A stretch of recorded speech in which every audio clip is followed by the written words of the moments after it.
السلام عليكم. وعليكم السلام. واقفه بس انت جايه منين؟ جايه منين؟ اه كان اسمها ايه؟ هي مين؟ انت جايه منين؟ ده اخر دور عند ابويا فوق. انت جايه منين؟ انا دليفري، كنت بوصل لهم حاجات، عن اذنك. ثواني بس كده. دليفري حافيه؟ ايه ده ايه ده ايه ده؟ ظروفي صعبه ومش ما عنديش شوز، يعني إيه؟ اعمل ايه؟ ما عنديش شوز. ماسكه ايفون وظروفك صعبه؟ والله. ولابسه سلسله ذهب وظروفك صعبه. دي حافيه. ما انا جبتهم لما كان معايا فلوس، انما حاليا انا مش معايا فلوس. تعالي دليفري. او حضرتك مفيش تبقى حد مين؟ هيشغل حد في محل دليفري ويجي له حافي. طب بعد اذنك خليني انزل، انا مش عايزه مشاكل.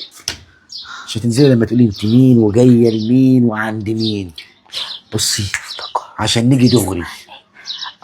كنت عند الانسه ايه فوق، صاحبتي. مالها بقى؟ بس حصل بينا مشكله. وخدت مني الشوز ونزلتني حافيه. طب ننادي على ايه ونشوف. مش عايزه شوشره ومش عايزه المشكله تتعاد تاني ليه والنبي. مشكله ليه؟ بس صاحبتك. صاحبتي وخلاص ما بقتش صاحبتي. والله. هو حضرتك تكون مين؟ انا اخوها. اخوها؟ بس اللي انا اعرفه ان ايه ما بتجيش من الشغل دلوقتي. ازاي انت كنت عند ايه؟ ايه هنا والله، ايه فوق. والله. حتى اطلع اشوفها. ما احنا هنطلع. لا هتطلع. لا قصدك هنطلع. نهار اسود. يعني انا ولا اقول لك انزلي. عن اذنك. بس انا عارفك وحافظك. عارفني؟ وحافظك. طب مع السلامه. مع السلامه.